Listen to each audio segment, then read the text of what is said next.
Hello बेटाज, कैसे हो आप सभी। चलिए आज की इस वीडियो में हम आपको रेजिस्टेंस के कॉम्बिनेशन की कंप्लीट फील दिला के पूरा कॉन्सेप्ट सिखा देते हैं।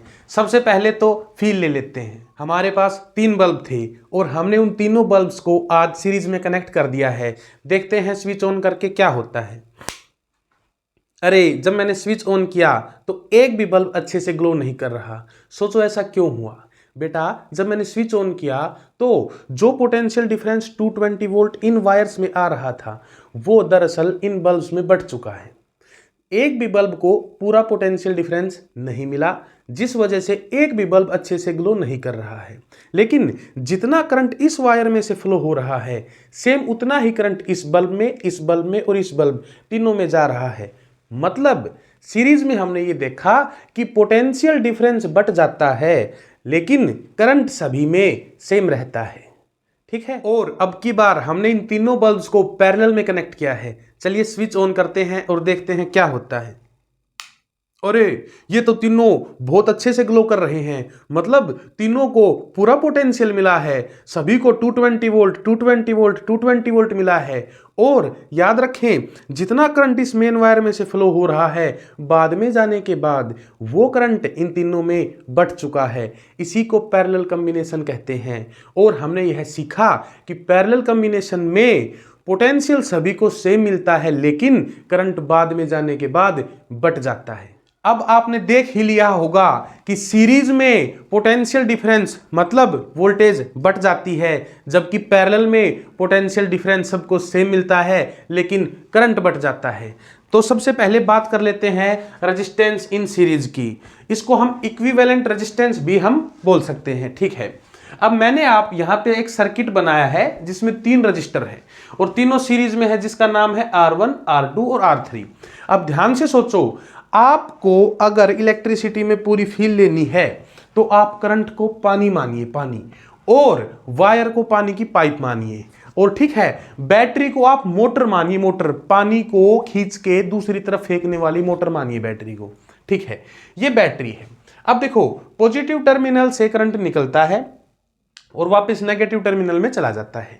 अब यहां से जितना करंट निकला यहां भी उतना ही रहेगा, यहां भी उतना ही रहेगा, यहां भी उतना ही रहेगा, यहां भी उतना ही रहेगा, यहां भी उतना ही रहेगा, यहां भी उतना ही रहेगा, यहां भी उतना ही रहेगा। सारी जगह करंट सेम रहेगा क्योंकि बेटा ये तो एक ही पानी की पाइप है और एक पानी की पाइप में पानी तो हर जगह सेम रहेगा ना।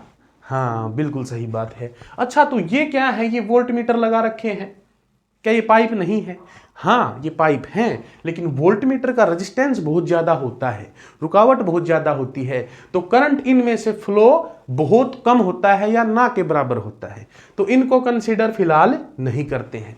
तो रेजिस्टेंस के सीरीज के कॉम्बिनेशन में हमने यह सीखा कि सीरीज कॉम्बिनेशन में करंट सबको सेम मिलता है, करंट सब में सेम फ्लो होता है, लेकिन पोटेंशियल डिफरेंस मतलब वोल्टेज बढ़ जाती है। ठीक है, तो ये बात आप याद रखें। तो हमने यह बात कर भी ली है और ये बात हमने आपको बता ही दी है कि करंट को पानी समझे और वायर को पानी की पाइप समझे। अच्छा अब एक क्वेश्चन आता है कि प्रूव करें कि सीरीज के कॉम्बिनेशन को कैसे सोल्व करेंगे। तो आपको ये फॉर्मूला तो पता ही होगा कि सीरीज में रेजिस्टेंस को हम सीधा जोड़ देते हैं, है ना। तो ये क्यों जोड़ देते हैं इसको आप प्रूफ देखिए।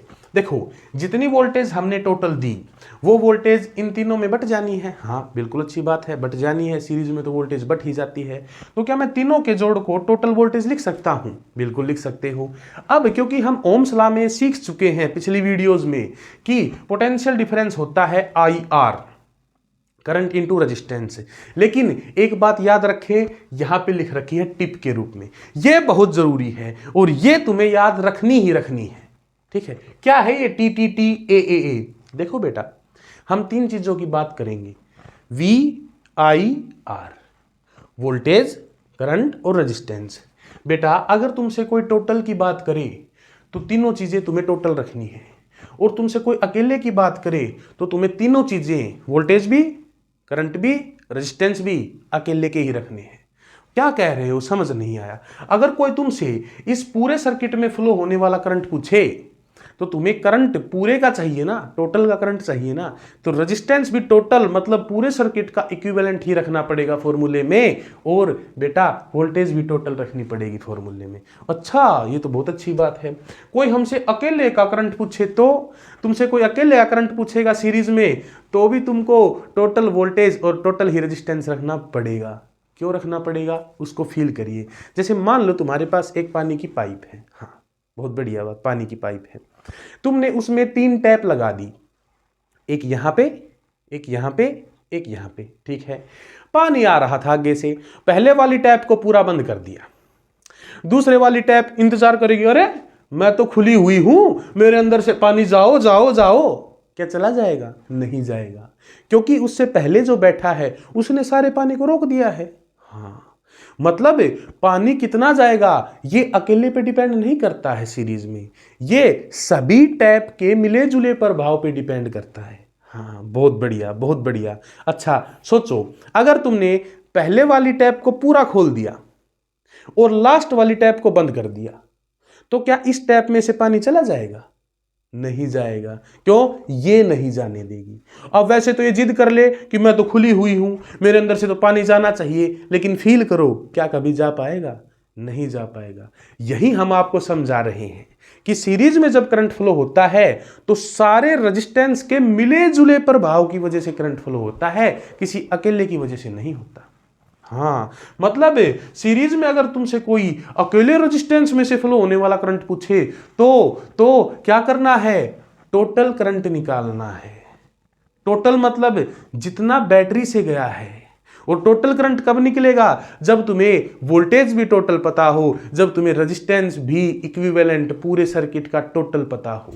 इसलिए हमने यहां लिख रखा है, अगर टोटल की बात है तो तीनों चीजें तुम्हें टोटल रखनी है, और अगर अकेले की बात है तो तीनों चीजें अकेले की रखनी है, बशर्ते ये बात याद रखें कि सीरीज में अकेले में जो करंट होता है वो टोटल करंट के बराबर ही होता है, क्योंकि सीरीज में जो रेजिस्टेंस है यह मेन पाइप में बैठा है, और मेन पाइप में तो कंप्लीट पानी फ्लो होता है। हाँ, कहां बैठा है? मेन पाइप में। और मेन पाइप का करंट निकालना है मतलब तुम्हें टोटल करंट ही निकालना पड़ेगा, हर बार याद रखना। ठीक बात, अब की बार तो चमक गई भाई बात, जम गई भाई बात। ठीक है, अब बताओ, ये टोटल वोल्टेज है तो V बराबर IR, हम रख सकते हैं टोटल करंट, हाँ, इनटू टोटल रेजिस्टेंस, जिसको हम इक्विवेलेंट रेजिस्टेंस इन सीरीज बोल देते हैं। अच्छा, ये V1 है, मतलब इसको मिलने वाली वोल्टेज, अकेले को मिलने वाली वोल्टेज, हाँ, अकेले को मिलने वाली वोल्टेज बराबर है IR। अकेला अकेला अकेला, हाँ, अकेले को मिलने वाला करंट और अकेले का ही रेजिस्टेंस। बहुत बढ़िया। दूसरे की वोल्टेज निकालनी है तो भी ऐसे ही करेंगे, दूसरे को मिलने वाला करंट इनटू दूसरे का रेजिस्टेंस, बहुत सही। तीसरे की वोल्टेज निकालनी है तो भी ऐसे ही करेंगे, तीसरे को मिलने वाला करंट इनटू तीसरे को मिलने वाला तीसरे का रेजिस्टेंस। अच्छा, करंट पे नंबर क्यों नहीं डाला? करंट पे नंबर क्यों नहीं डाला? ऐसा क्या गुनाह हो गया? कोई फायदा है नंबर डालने का? करंट तो सब में से सेम फ्लो हो रहा है ना बेटा। हाँ, यहां से भी आई, यहां से भी आई, यहां से भी आई, यहां से भी आई, सब जगह सेम पानी फ्लो होता है एक अकेली पानी की पाइप में। बहुत सही, अब की बार चमक गया भाई। आई कॉमन ले लिया, आई से आई कैंसिल हो जाएगा, इक्विवेलेंट रेजिस्टेंस इन सीरीज आ जाएगा, तीनों का सीधा जोड़, और बहुत सारे हो तो बहुत सारों का भी सीधा जोड़। अब की बार सीरीज कॉम्बिनेशन चमक गया है। याद रखें, सीरीज कॉम्बिनेशन में अकेले में से फ्लो होने वाला करंट भी टोटल करंट के बराबर होता है। हाँ, क्यों होता है? क्योंकि वो मेन पाइप में बैठा है, और मेन पाइप, एक पाइप में तो टोटल ही पानी जाएगा, कंप्लीट ही पानी जाता है, और पानी को ही हमने करंट माना है। बहुत बढ़िया, बहुत बढ़िया। इसकी जो न्यूमेरिकल वाली फील है वो हम जब न्यूमेरिकल की वीडियो लाएंगे उसमें करवाएंगे, तुम सारे सवाल बहुत अच्छे से धुआं कर दोगे भाई। हाँ, अब बात कर लेते हैं रेजिस्टेंस इन पैरेलल की। पैरेलल में तुमने अभी अभी जब हमने बल्ब जलाए थे तब देखा कि पैरेलल में सबको सेम वोल्टेज मिली, हाँ, सबको सेम पोटेंशियल मिला, हाँ, लेकिन करंट बट गया था, करंट बट गया था। पैरेलल की फील लेने के लिए आप सोचो, जैसे एक पानी की पाइप है और वो आगे जाके 2 या 3 हिस्सों में बट जाए, तो क्या पानी बट नहीं जाएगा? क्या पानी अलग अलग पाइप में अलग अलग पानी नहीं जाएगा? बिल्कुल जाएगा। इसी को पैरेलल कॉम्बिनेशन कहते हैं। करंट को पानी मानो, करंट को पानी मानो। बहुत बढ़िया, बहुत बढ़िया। देखो, बैटरी को पानी की मोटर, हाँ, बैटरी ने पानी फेंका, यहां से पानी गया गया गया गया गया, यहां जाके पानी 3 हिस्सों में बट गया और वो तीनों हिस्से फिर यहां आके मिल गई। हाँ, टोटल करंट I था, एक पाइप में गया उसको I1 नाम दिया, एक में गया उसको I2 नाम दिया, एक में गया उसको I3 नाम दिया। लेकिन जब ये तीनों यहां पर आके मिलेंगे तो फिर से टोटल I करंट ही हो जाएगा ना बेटा। हाँ बिल्कुल, ये बात तो जम गई भाई, बिल्कुल जम गई भाई, टोटल करंट I ही हो जाएगा। बहुत सही। अच्छा, पैरेलल में करंट बटा लेकिन वोल्टेज सेम मिलेगी सभी को। क्यों मिलेगी उसको फील लेते हैं। देखो, वायर में वोल्ट नहीं घटती जनरली। जैसे आपने एक वायर के एंड पे 5 वोल्ट का पोटेंशियल लगाया तो वहां भी 5 रहेगा, 5 5 5 5, हर जगह 5 रहेगा। कब तक रहेगा? जब तक कि वायर के बीच में कोई रुकावट बाधा न आ जाए। हाँ, बीच में अगर कोई रेजिस्टेंस आ गया ना तो वो तो वोल्ट को अपने पास रख लेगा, रहेगा थोड़ी सी वोल्ट मेरे पास आ जा। लेकिन अगर रेजिस्टेंस नहीं आया, कोई अन्य डिवाइस नहीं आई, तो हर जगह पोटेंशियल वायर में सेम रहता है। ठीक है, अब मानो ये बैटरी 5 वोल्ट की है तो यहाँ 5 वोल्ट होगा, यहाँ 0 वोल्ट होगा। बहुत सही। यहाँ 5 तो 5 5 5 5 5 5, यहाँ भी 5, इधर 0 तो 0 0 0 0 0 0। तो इसको कितना डिफरेंस मिला? 5 0। कितना मिला? 5 वोल्ट। इसको भी कितना मिला? 5 0 5 वोल्ट। इसको भी कितना मिला? 5 0 5 वोल्ट। अब फील आया पोटेंशियल क्यों नहीं बटता पैरेलल कॉम्बिनेशन में, और करंट क्यों बट जाता है पैरेलल कॉम्बिनेशन में? हाँ, बहुत अच्छी फील आ गई, बहुत अच्छी फील आ गई। अच्छा, ये बात हमने आपको बता ही दी है। बहुत बढ़िया। अच्छा, अब तुमको पता है कि जितना टोटल पानी जाएगा वो 3 हिस्सों में बटा है। मतलब अगर 3 हिस्सों के पानी को मैं इकट्ठा कर दूं तो टोटल पानी बन जाएगा। हाँ, तो मैंने 3 हिस्सों के पानी को इकट्ठा करके टोटल पानी बना लिया है। अच्छा, V = IR, तो I किसके बराबर हो जाएगा? V/R। अच्छा, ये टोटल करंट है तो total voltage upon total resistance. Total total total total total total, अकेला अकेला अकेला। हाँ, ये टोटल करंट है तो यहाँ टोटल वोल्टेज आएगी और यहाँ टोटल रेजिस्टेंस आएगा, जिसको हम इक्विवेलेंट रेजिस्टेंस इन पैरेलल कह देते हैं। बहुत बढ़िया, बहुत बढ़िया। अकेले का करंट तो अकेले की वोल्ट अपॉन अकेले का रेजिस्टेंस है। दूसरे का अकेले का करंट, अकेले की वोल्टेज अपॉन अकेले का रेजिस्टेंस है। तीसरे का अकेले का करंट है, इसमें से गया हुआ अकेले का करंट है, तो इसको मिली वोल्टेज और इसी का रेजिस्टेंस हम लिखेंगे। तो वोल्टेज पे नंबर क्यों नहीं डाले? सोचो सोचो, वोल्टेज पे नंबर क्यों नहीं डाले? अरे वोल्टेज तो सबको सेम मिल रही थी ना, वोल्टेज तो सबको सेम मिल रही, तो नंबर डाल के क्यों, क्या फायदा है? फिर V ही रख लेते हैं, कोई दिक्कत ही नहीं है। बहुत बढ़िया। अब अगर मैं यहां से V कॉमन ले लेता हूं तो V से V कैंसिल हो जाना है और 1/RP = 1/R1 + 1/R2 + 1/R3 आ जाएगा। बहुत बढ़िया, बहुत बढ़िया। अब फील आ गई पूरे कॉन्सेप्ट की। और अगर बहुत सारे रेजिस्टेंस हों तो हम ये फॉर्मूला को n नंबर ऑफ रजिस्टर के लिए भी ऐसे ही अप्लाई कर सकते हैं। ठीक है, अब सबसे बड़ी दिक्कत देख, ये देख, इसको देख, ये देख, बिल्कुल है ना, बिल्कुल निराश बच्चा बैठा है, रोना आ रहा है, बिल्कुल इसको रूस रहा है। ये क्या कह रहा है? पता नहीं चलता कौन सा सीरीज में है और कौन सा पैरेलल में है। पता नहीं चलता कई बार सवालों में कौन सा सीरीज में है कौन सा पैरेलल में है। तो इससे अगली स्लाइड देखोगे तो तुम्हारा चेहरा ऐसा हो जाएगा, तुम्हें हर क्वेश्चन में ये पता चल जाएगा कि कौन सा सीरीज में है और कौन सा पैरेलल में है। चलिए इस स्लाइड में हम 2 क्वेश्चन करके देखते हैं जिसमें हमें रेजिस्टेंस फाइंड करना है। सबसे पहले ये क्वेश्चन, कुछ बातें बहुत ध्यान में रखने योग्य हैं, उनको ध्यान में रखें। ठीक है, बैटरी से हमेशा शुरुआत करें, क्योंकि पानी मतलब करंट तो बैटरी ही मतलब मोटर ही देगी ना, तो मोटर से चलना शुरू करें, आपको खुद पता चल जाएगा कि कौन सीरीज में है और कौन पैरेलल में है। याद रखें, जो एक ही पानी की पाइप में है वो सीरीज में है, लेकिन जहां पानी की पाइप बटके मिल रही है वो पैरेलल में है। ठीक है, चलो बैटरी से शुरू करो। करंट यहाँ गया, यहाँ गया, यहाँ गया, यहाँ गया, हाँ मेन पाइप में है, मेन पाइप में है, ध्यान रखो इसमें से टोटल करंट फ्लो होगा। ठीक है, ठीक है, आगे जाके करंट देखो 2 हिस्सों में बट गया है। हाँ, जो करंट आई करंट जा रहा था, अब कुछ पानी यहां चला जाएगा, कुछ पानी यहां घूम के आएगा। बहुत बढ़िया बात है। मतलब दो हिस्सों में पानी बटा और फिर से मिल गया, दो हिस्सों में पानी बटा और फिर से मिल गया, मतलब कि ये दोनों पैरेलल में है रे, पैरेलल में है ना। तो पैरेलल में है तो इन दोनों को दो मत मानो, एक बनाओ, इक्विवेलेंट निकालो। क्या फॉर्मूला लगेगा? देखो 1/RP is equals to 1/R1 plus 1/R2। ठीक है, R1 की वैल्यू 3 ओम, R2 की वैल्यू 6 ओम, एलसीएम आया 6, 3 2 जा 6, 2 1 जा 2। बहुत सही, 6 1 जा 6, 1 1 जा 1। ठीक है, 3/6 आ गया क्या आंसर? आ गया क्या आंसर? है नहीं, ये तो 1/RP आया है, तुम्हें तो RP चाहिए, पलट दो दोनों को।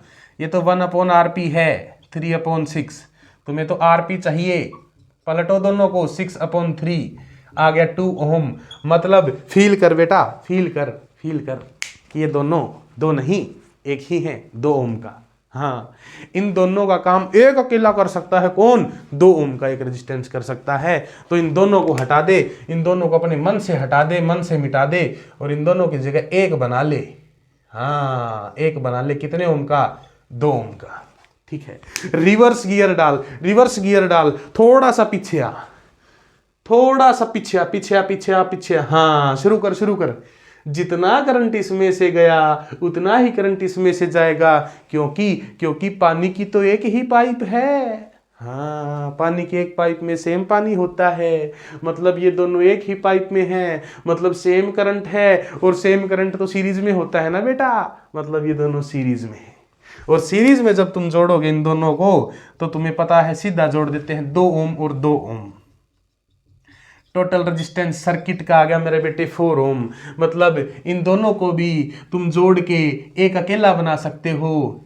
कितने ओम का? 4 ओम का एक रेजिस्टेंस बना सकते हो। मतलब उन सारे तीनों की जगह एक अकेला 4 ओम का ही काफी है। इसी को हम इक्विवेलेंट, मतलब और सभी के बराबर एक अकेला रेजिस्टेंस कहते हैं। बहुत बढ़िया, कॉन्सेप्ट समझ गया ना, कॉन्सेप्ट समझ गया ना। अच्छा, दूसरी बात, अगर बैटरी नहीं है तो इमेजिनरी बैटरी बना ले। अरे ये कैसी बात हुई? इस क्वेश्चन में देखो, इस क्वेश्चन में अगर कोई तुमसे ये कहे रेजिस्टेंस बताओ ए और बी के बीच में, कैसे बताओगे? कैसे बताओगे? वैल्यू भी नहीं लिख रखी है। चलो हम लिख देते हैं, ये है 3 ओम का, ये है 6 ओम का, और ये है 9 ओम का एक रेजिस्टेंस। तुमसे कोई पूछे कि ए और बी के बीच में रेजिस्टेंस बताओ, कैसे बताओगे? कंफ्यूज हो जाते हो। चलो, ए और बी के बीच में पूछा है ना बेटा, ए और बी पे एक बैटरी जोड़ दे। हाँ, जोड़ दे, जोड़ दे, जोड़ दे, आंख बंद करके एक बैटरी जोड़ दे। जोड़ दी, जोड़ दी भाई, जोड़ दी। ये पॉजिटिव वैल्यू की, ये नेगेटिव वैल्यू। हाँ, ये पॉजिटिव पोटेंशियल, ये नेगेटिव पोटेंशियल। करंट यहां से चलना शुरू होगा, बैटरी मोटर यहां से पानी फेंकेगी। हाँ, पानी जाएगा जाएगा जाएगा जाएगा, और ये 2 हिस्सों में पानी बट गया है, 2 हिस्सों में बट गया है, मतलब 3 ओम और 9 ओम बिल्कुल भी सीरीज में नहीं है। गारंटीड, अगर बट गया पानी तो 3 और 9 ओम सीरीज में तो है नहीं, ये तो कंफर्म हो गया। पैरेलल में है या नहीं ये पता कर लेंगे बाद में। ठीक है, चलो, इसमें तुम्हें दिख रहा है कि ज्यादा बाधाएं हैं इसमें। चलो चलो चलो, क्योंकि पहले इनको एक कर लेते हैं, पहले इनको एक कर लेते हैं। ये तो है ही अकेला, हो जाएगा सोल्व। इनको एक कर लो, ये ज्यादा हाथ पैर मार रहे हैं, ज्यादा फड़फड़ा रहे हैं, कह रहे हैं हम ही है, हम ही है, पहले इन्हीं का इलाज कर लेते हैं। ठीक है, जाओ जाओ, यहां से कुछ करंट गया, कुछ करंट गया, कुछ करंट, कुछ पानी गया, अरे गया गया, हाँ गया गया गया गया, अरे एक ही पाइप, एक ही पाइप, एक ही पाइप, एक ही पाइप, अरे एक ही पाइप में 2 है, 3 ओम और 6 ओम, मतलब सेम पानी, मतलब सेम करंट, मतलब ये सीरीज में है, मतलब ये दोनों सीरीज में है, मतलब इन दोनों में से सेम करंट गया है, मतलब ये सीरीज में है। हाँ, तो फिर इंतजार किसका कर रहे हो? जोड़ दो सीरीज में तो सीधा जुड़ जाएगा। 6 और 3 ओम का तो एक ही बन जाएगा, 9 ओम। कितने ओम का बन गया है ये? 9 ओम का एक बन गया है। 9 ओम का एक बना लो, अपने मन में बना लेना, अपने मन में बना लेना। हाँ, अब रिवर्स गियर डालो, रिवर्स, थोड़ा सा पीछे आओ, थोड़ा सा पीछे, थोड़ा सा पीछे आओ, फिर शुरू करो। यहां से सारा पानी गया था, 2 पाइपों में पानी बटा बटा बटा बटा बटा बटा और फिर मिल गया। हाँ, 2 पाइपों में पानी बटा और फिर मिल गया, मतलब ये दोनों पैरेलल में है। ये दोनों पैरेलल में है। पैरेलल में है तो पैरेलल का फॉर्मूला लगा बेटा, सोल्व कर 1/R1 plus 1/R2 that is equals to 1/9 plus 1/9। LCM हो गया 9, 1 और 1 आ गया 2, ये 2/9 हो गया। क्या ये आंसर है? ये आंसर है? ये आंसर नहीं है, ये तो 1/RP है, हमको तो RP चाहिए। अच्छा, तो पलट देंगे, RP की वैल्यू आ जाएगी 9/2 दैट इज इक्वल्स टू 4.5 ओम। मतलब इस सर्किट में तुम इन दोनों की जगह एक रख सकते हो। कितने ओम का? 4.5 ओम का। 4.5 ओम का मतलब इस सर्किट का रेजिस्टेंस कितना था? 4.5 ओम। इक्विवेलेंट मतलब उन सब के बराबर एक अकेला 4.5 ओम ही काफी है। तो इस वीडियो में आपने ये सीखा कि रेजिस्टेंस इन सीरीज और पैरेलल क्या होता है और कैसे हम पता लगाएं कौन सीरीज में है और कौन पैरेलल में है। इसके बहुत अच्छे कॉन्सेप्चुअल न्यूमेरिकल्स जो परीक्षा में और एग्जाम में पूछे जाते हैं, उसकी एक अलग वीडियो आएगी। इसी प्रकार वीडियो देखते रहें और जीवन में आगे बढ़ते रहें। धन्यवाद।